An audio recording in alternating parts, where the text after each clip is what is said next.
You can come here because this camera is not going to be used. You can make it side. Because you're on a long range of distance here. Oh.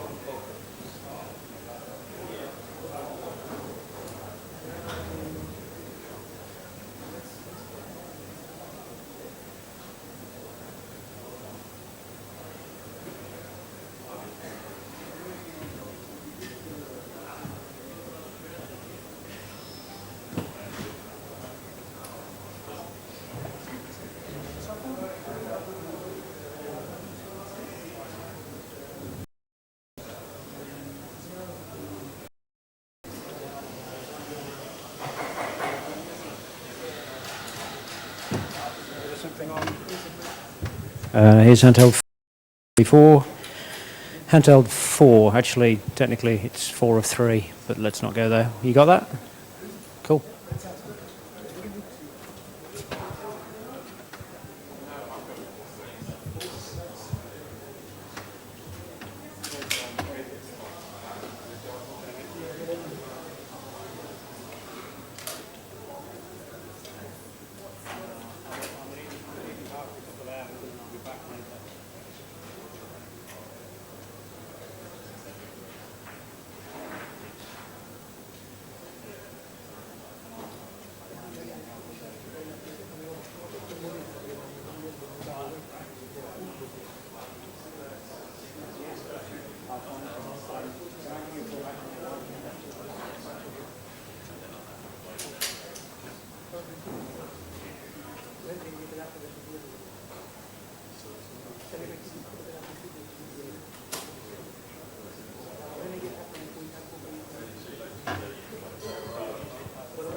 If I give you this one, yeah, I'll hold this. You keep hold of that one. Perfect. And if there's anyone particular at the front, I'll coordinate that.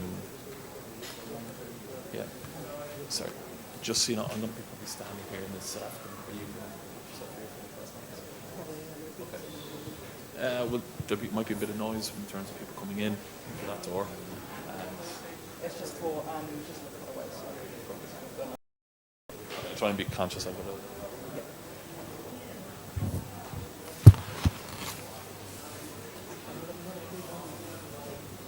Hey, hi, bud. Good to see you. Yeah, so if you look after that mic, and if you kind of stay down here and lower, I'll, if anyone from this side, I'll look after it, alright? It's just to save the hassle.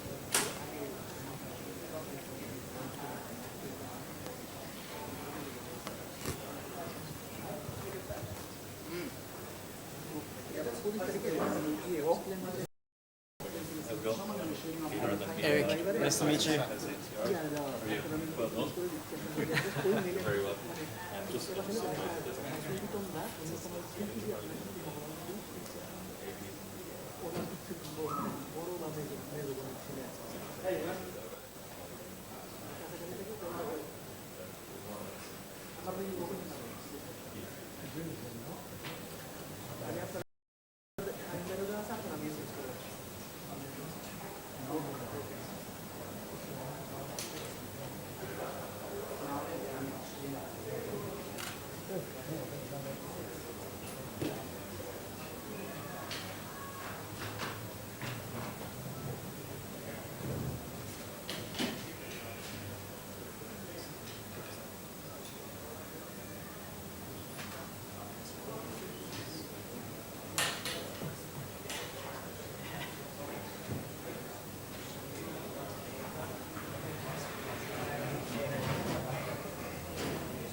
Okay, so here's the handheld for Q&A, and I'll give you the table mic as well in a sec.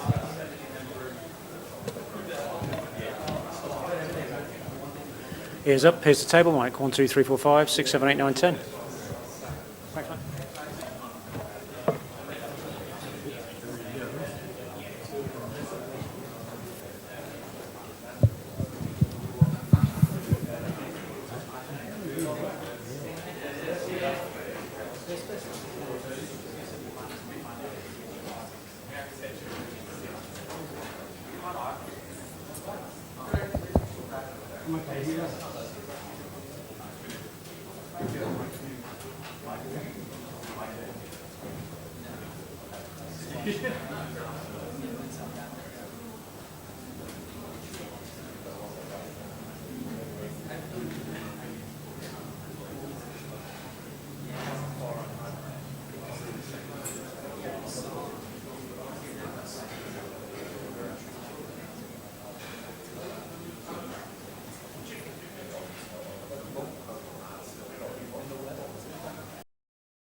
Ladies and gents, if you could take your seats, please. We're going to be starting in the next 2 minutes. Thank you. Sorry.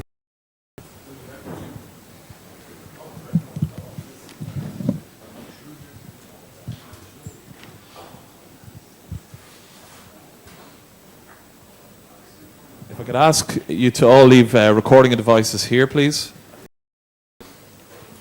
And if you could please silence your phones or put them on airplane mode or switch them off, please. Thank you.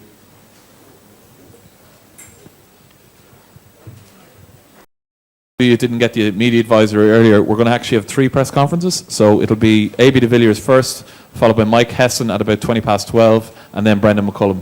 Thank you.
That's all.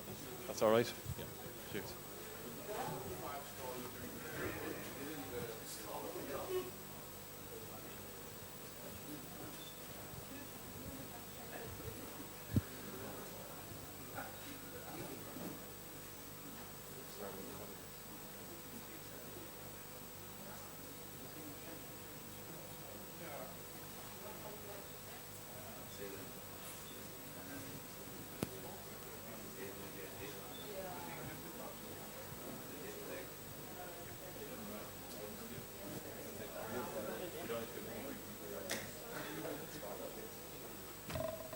Thanks, ladies and gentlemen. Are TV cameras ready down the back?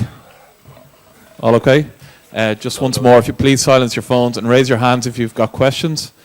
And Lorato will... Thanks, guys. Thanks for joining us, and the floor is open.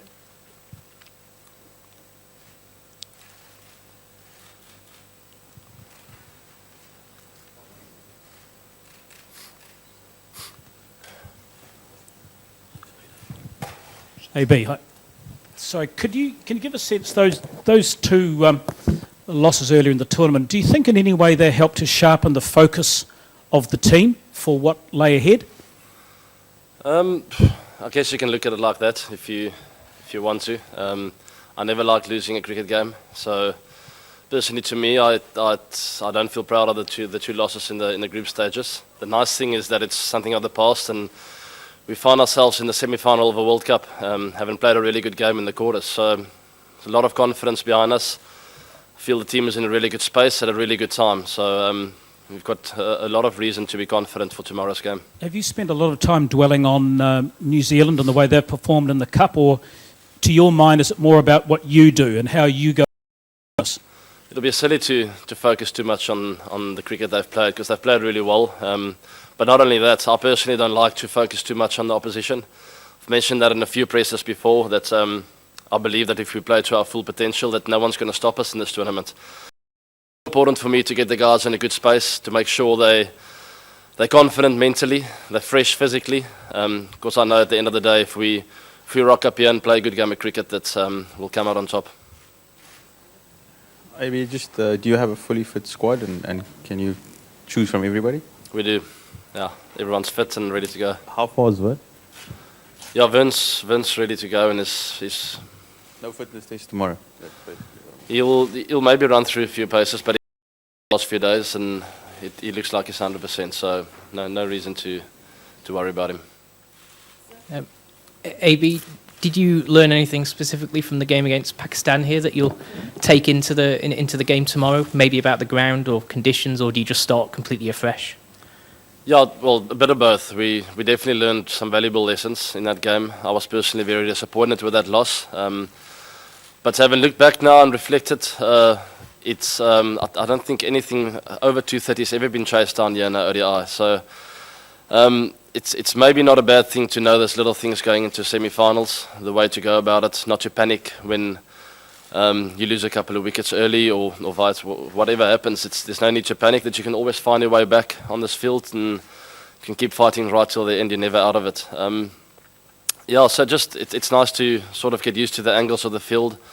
Little things like that. I think the crowd will be a big influence tomorrow, so we need to make sure we deal with that as well in our own way. But yeah, it was just nice to play a great game of cricket here, and knowing that we've played here before, and not really the less of tactics and so on that we learned over that game, but just knowing that we've been here before and we know what it's about. So I think that'll play a big part. AB, right down the back, cheap Yeah. seats. Is it safe to say this game is the biggest match of your career? It's a very important game. It's difficult to say. I think it's right up there with one of the most important games I've ever played. I've played some games that's been very important to me personally, Test cricket included. There's been some very, very special moments in my career, so it's difficult to say that it's the most important game of my life.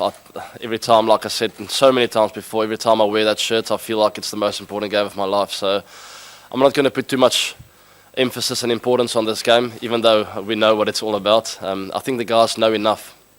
No need to motivate them too much and tell them the importance of tomorrow. We know how important it is, and it's a huge occasion for us. What do you remember about 2011 in that World Cup match? In the quarterfinals, I remember we lost. It wasn't a great game for us as a cricket. The end of the day, I could walk off that field that day and knowing that I gave it. So there's no regrets about that game. I felt in good form. I batted well. Personally, I don't have any grudges about what happened in the past. We've got good confidence coming here tomorrow. We've played some really good cricket in New Zealand. In the last 5 ODIs, we've come out on top, and that's all we focus on now. So not too much emphasis what happened here in the Pakistan game, what happened in 2011, 2007. The most important day for us is tomorrow, and we're very confident going into tomorrow. Is it part of your job to go and look at all your teammates in the eyes tomorrow, make sure how they've woken up in case anybody needs a slap? If the sense of occasion is getting to anybody, is that your job to monitor that, or is that management? Or Yeah, I won't have to do that. I know the guys are up for tomorrow. Same with the quarterfinals. So I'll have a little look about what the feeling is when we get to the ground. At warm-ups, you normally get a good indication of where then the right words will be said in that little huddle. But I know all 30 of us who are here will be up for tomorrow. AB, over here. Is there any noticeable change maybe in yourself or in with other players who've been in past World Cup sides where you haven't won knockout matches? Now that you have, vibe you can pick up in the mood? No, not at all. I've had that question a few times coming into the World Cup. What are we going to do different? What's different about this team? There's absolutely nothing different, except for we've played some good cricket in the last few years. We've been working towards this World Cup and working towards a game like tomorrow for a few years now. We're just very ready. We're going to do what we believe